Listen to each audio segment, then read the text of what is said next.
My parents told me to send them $50,000 immediately.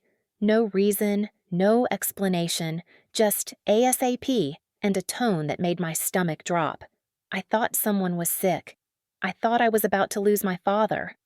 I didn't ask questions. I booked a flight and showed up at their house without warning. What I walked into wasn't an emergency at all. It was wedding plans spread across the table, laughter in the air, and my spoiled sister who's hated me my whole life, showing off a ring bought with my fear. That was the moment I realized this wasn't about family. Before I keep going tell me where you're listening from and share how you'd react if the people who raised you used your love like this.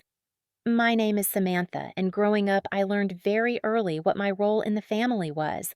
I was the one who noticed things, the one who stepped in before anyone asked. If something broke, I cleaned it. If someone was late, I waited. If a problem appeared, it somehow landed in my hands. On the outside, our family looked ordinary. A quiet suburban house, holiday dinners that smelled like roasted turkey and pine-scented candles, framed photos on the hallway wall updated every few years. But inside that house, there was a hierarchy everyone understood without ever saying out loud. My father believed in order. His word ended conversations. My mother believed in harmony, or at least the appearance of it. She smoothed things over reframed conflicts and quietly decided who needed to sacrifice so the house could stay calm. And then there was my younger sister, the center of gravity, the one everyone bent toward. I was 5 years older, which meant I became useful early. I walked her to school. I waited outside classrooms. I learned how to reheat leftovers and how to apologize even when I wasn't wrong. If she cried, it was an emergency. If I did, it was an attitude problem.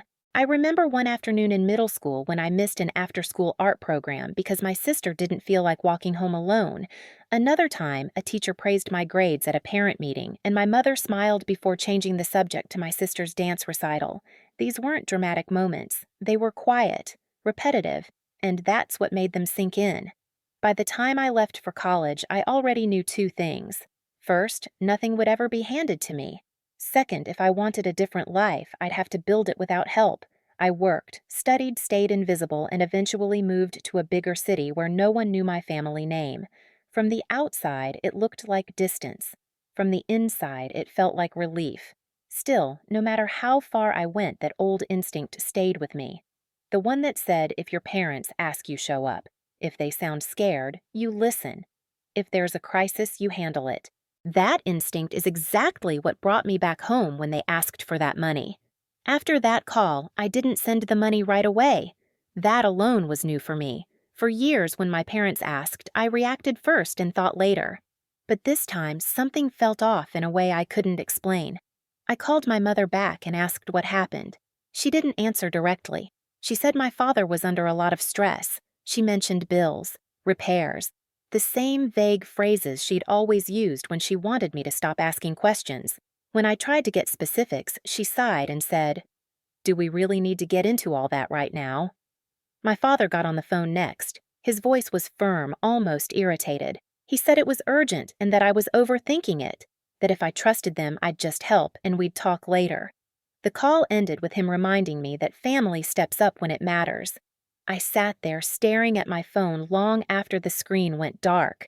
On paper, everything sounded familiar, but the timing didn't. They hadn't called like this in years, not since I'd moved away, not since they realized I was doing well on my own, and they certainly hadn't asked for that kind of money before without at least giving me a story to go with it.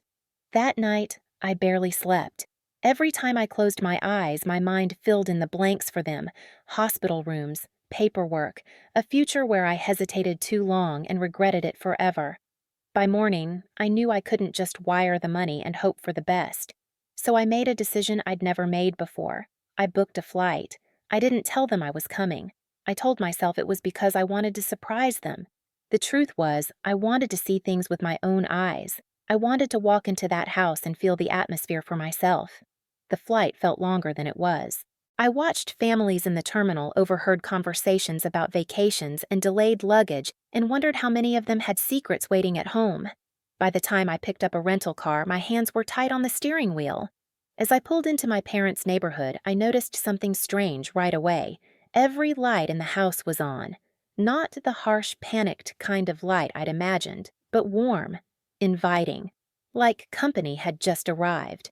I sat in the car for a moment, engine still running, listening to the hum and trying to calm my breathing. Whatever was happening inside that house, I was about to find out. And I already knew this trip was going to change more than just one conversation. I turned off the engine and sat there longer than I needed to. The house looked the same as it always had. Same porch light. Same bushes trimmed into neat little shapes my mother liked. Nothing about it said emergency. When I finally walked up and let myself in, the first thing I noticed was the smell. Fresh coffee, sugar, something warm in the oven. Not antiseptic, not fear, not the quiet panic I'd been carrying across the country. My mother looked up from the kitchen island and froze for half a second before forcing a smile. Samantha, you didn't say you were coming. I wanted to make sure everything was okay, I said. She exchanged a glance with my father. It was quick practiced, the kind of look people share when they're already aligned. My father was sitting comfortably in his chair, flipping through a magazine like it was any other afternoon. I thought you said this was urgent, I said, keeping my voice even. It is, my mother replied, too quickly. Just not the way you're imagining. That's when I saw them, stacked neatly at the end of the table, glossy envelopes, color samples, a thick binder filled with tabs. I didn't need to open it to know what it was. My chest tightened as the picture started to come together. My sister walked in a moment later, phone in hand, glowing in a way that had nothing to do with concern. She stopped when she saw me, then smiled like this was a coincidence she hadn't planned for. "You're here early," she said. I followed her gaze down to her hand. The ring caught the light from the ceiling fixture, sharp and unapologetic. It looked heavy, expensive, completely out of place next to the story I'd been told. I didn't say anything at first. I just stood there, listening to the house hum. The refrigerator, the oven timer, the normal sounds of a family that wasn't in crisis. My mother started talking. She explained how stressful planning had been, how expensive everything was these days, how lucky my sister was to have found someone who loved her. My father nodded along, arms crossed, waiting for me to catch up. That's when it hit me. Not like anger, like clarity. They hadn't called me because they were scared. They'd called because they knew I would come, because I always had, because for years I'd been the solution they reached for when something needed to be handled quietly. I felt something shift inside my chest. A familiar instinct tried to surface, telling me to stay calm, to smooth things over, to help. But another voice pushed back this time, steadier and stronger. I hadn't been brought home out of love. I'd been summoned like a resource. And standing there in that kitchen staring at wedding plans built on my fear, I knew I was done reacting. Whatever happened next would be a choice, not a reflex. I finally broke the silence. So I said, nodding toward the binder, "This is the emergency." My mother hesitated, then sighed like I was the one making things difficult. "We didn't want to worry you. Planning a wedding is stressful, and your sister has been overwhelmed." Overwhelmed. I looked at my sister again. She was leaning against the counter, scrolling through her phone, completely relaxed. When she noticed me watching, she lifted her hand slightly, letting the ring catch the light again. "Isn't it beautiful?" she said. He really went all out. I didn't answer her. I turned back to my parents. "You asked me for $50,000. You said it couldn't wait. You didn't tell me why." My father cleared his throat. "We didn't think details mattered. You're doing well. You can afford it." There it was. Not a request, an assumption. For what I asked. For flowers. For a venue. For a dress. My mother's smile tightened. "Don't be dramatic." "I'm not," I said quietly. "I flew across the country because I thought someone was in danger." My sister rolled her eyes. "You're always like this, making everything about you." That sentence did something to me. It unlocked a door I'd kept closed for years. "I didn't make this about me," I said. "You did when you lied." She laughed short and sharp. "Lied? Mom said you'd help. You always help." I looked at my mother. She didn't deny it. "How long?" I asked. "How long have you been planning to ask me for this?" My father shifted in his chair. "That's not important. It is to me." My mother finally spoke up. We knew if we explained it, you'd overthink it. We needed you to act. Act. Like always. I took a slow breath. And the money I've been sending every month. They both froze. What about it, my father said.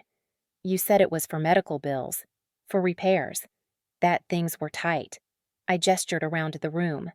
Nothing here looks tight. My sister scoffed. That's different. How I asked her. She straightened. That money was family support. This is my wedding. I actually laughed then. It surprised all of us, so let me get this straight. I help pay your bills, and now I'm supposed to pay for a wedding too. My mother stepped closer, lowering her voice like she used to when I was a teenager. Samantha, please. We raised you. We gave you everything. No, I said. You gave me responsibility. There's a difference. My father stood up. Enough. This isn't a debate. We're telling you what we need. That word again. Need. I pulled out my phone. Not aggressively. Just calmly. I've kept track, I said. Every payment. Every transfer. It adds up to a lot more than 50,000. My mother's face went pale. Why would you do that? Because I stopped trusting vague answers. My sister crossed her arms.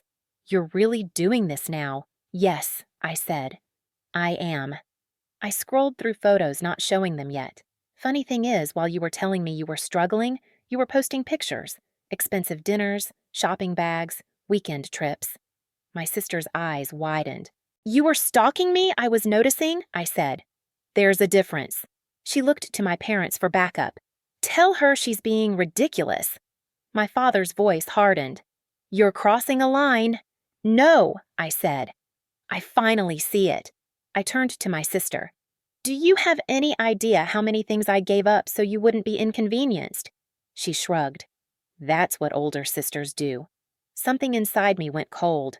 Not angry. Clear. Then listen carefully, I said. I'm not doing it anymore. My mother gasped. You don't mean that. I do. I'm not sending the money. My sister's face twisted.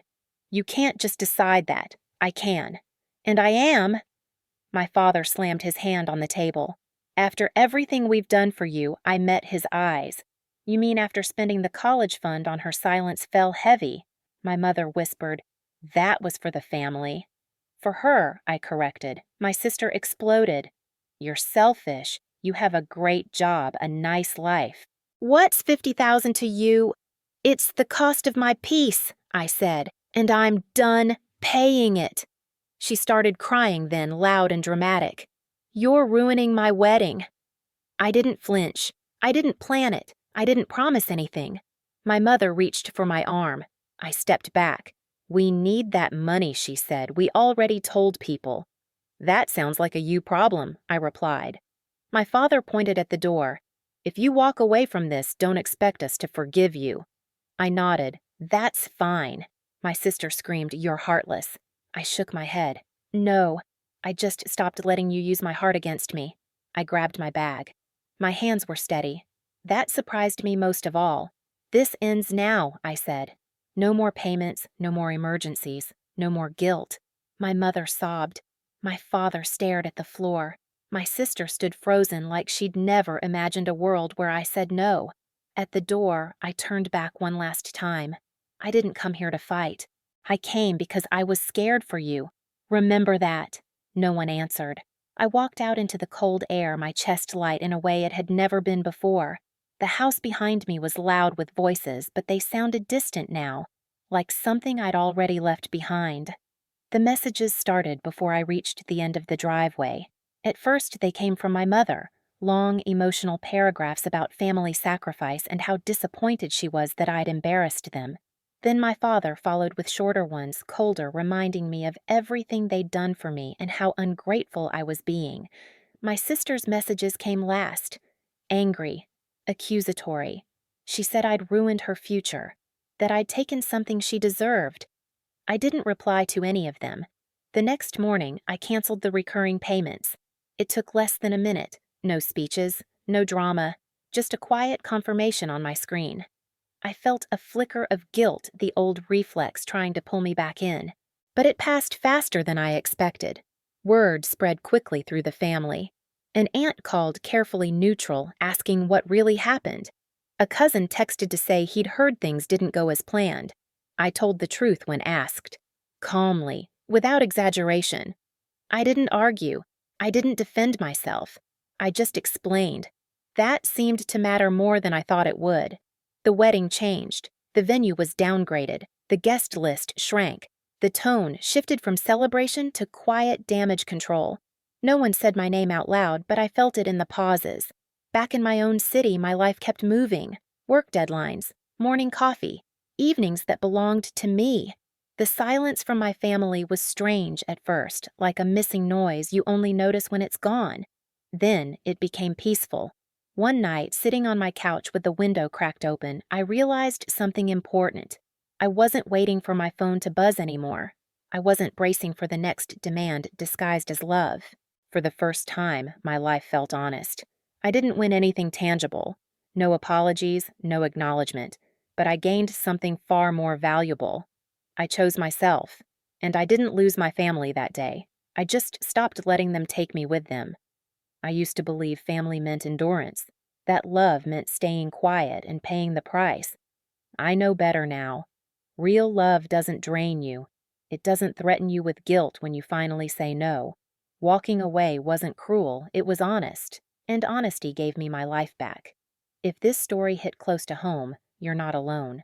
Share your thoughts in the comments, tell me where you're listening from, and hit subscribe so you don't miss the next story.